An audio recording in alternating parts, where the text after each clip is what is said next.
Harris County District Attorney, this is a woman in Texas, Kim Ogg. She's a Democrat DA. She went to vote. And she goes to vote for herself, for her office. She finds out somebody's already voted in her name. This is truly a chef's kiss news story because, of course, this never happens. There are never any mistakes of identity at the polling places. No. It's all locked down, and Republicans are paranoid. And the only reason they want people to present their ID is to stop, minorities or something from voting. No, actually, this happens a fair bit, and it happened to a Democrat while she was trying to vote for herself. From the Houston Chronicle, Harris County DA Kim Ogg went into Love Park Community Center Tuesday morning to cast a ballot for her own primary race, only to be told someone already voted in her name. That's according to this woman's spokesman. So what's the explanation?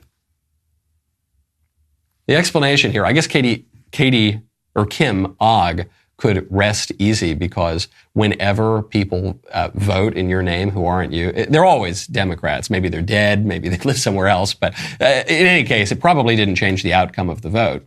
The official explanation is that Kim Ogg was told that her partner, I don't know if she's a lesbian or if they're just using liberal language in this news article, but her partner, I don't know if it's her, accounting firm partner or something, who lives at the same address, went to vote, and an election worker pulled up the address and pulled up Kim Ogg's voter number instead. So they're saying, no, it's not a big deal. It's not an illegal alien. It's not someone from a different county. It's not even someone down the street. It's Kim Ogg's roommate, say, I don't know, husband, lesbian, partner, whatever it is, I don't know. Partner. That really shouldn't make you feel much better, actually, because the point here is not just that we want the people who are eligible to vote or one of their really good friends. We want the people to vote who are eligible to vote or, their brother or something. I don't know if the person in Kim Ogg's home, be it her partner or her child or her mother-in-law or whoever, I don't know that person's eligible to vote. I don't know anything about that. I don't know if that person's a felon. I don't know if that person's underage. Here's what I know. If you request that voters prove that they are who they say they are, and they do this to go buy a pack of cigarettes, and they do this to go buy a bottle of wine, and they do this to travel, and they do this for anything, if you do that, then we'll know for sure. And then this won't happen. This thing that we're told that never happens, which is apparently happening to Democrat politicians. Speaking of Democrat politicians, John Kerry, who is still in government somehow, he's the climate czar for Joe Biden. He was previously Secretary of State for Barack Obama. He was previously U.S. Senator for a bazillion years, and before that he was an annoying sort of hippie protester. John Kerry is now combining all of those things.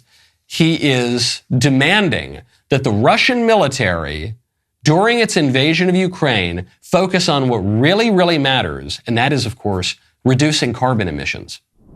I believe that Russia has the ability to be able to make enormous changes if it really wanted to.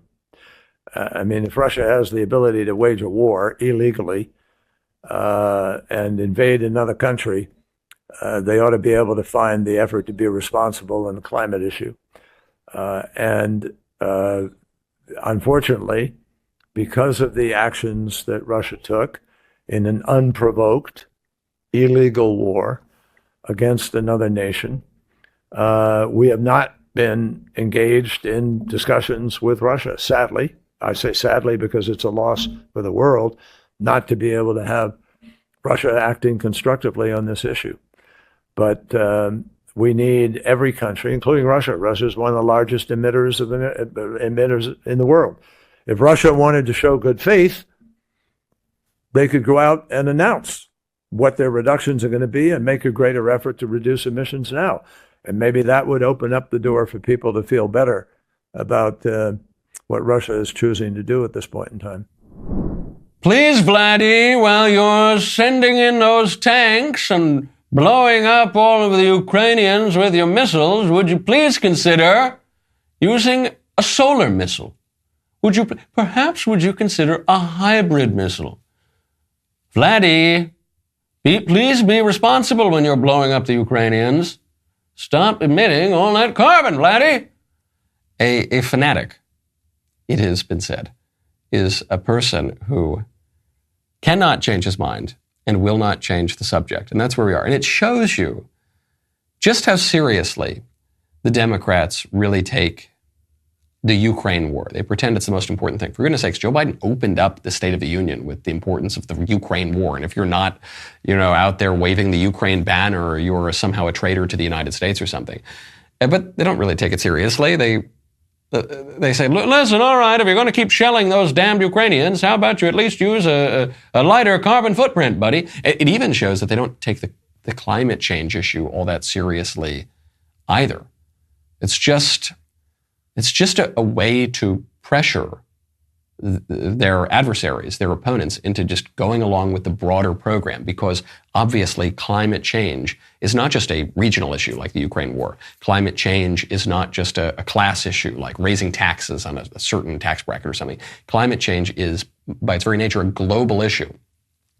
All right, well, you're getting up to no good. Just do whatever we want, or the Ooga Booga Booga Sun Monster is going to get you. Do what we want. Why won't you do what we want anymore? Hi, Michael. I hope you're well.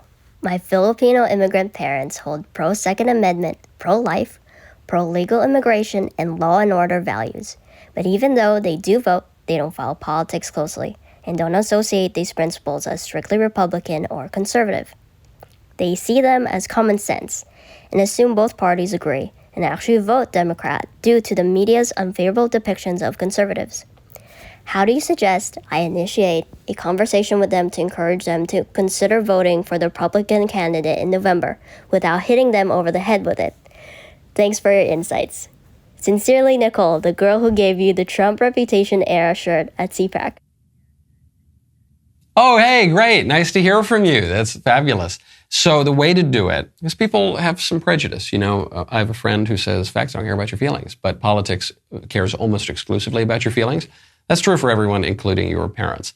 What I would do is say, okay, Mom and Dad, I'm trying to think about who to vote for this year. Do you think I should vote for the candidate who says we need to have functional borders and we need to we need to engage in X, Y, and Z economic policy, and we need to engage in ABC foreign policy, and the candidate who does this, and you just describe the campaign platform of the various candidates. Not even necessarily what they actually did or the likelihood that they'll be able to fulfill the promises. Just what the candidates are seeking in their own words, on their own terms.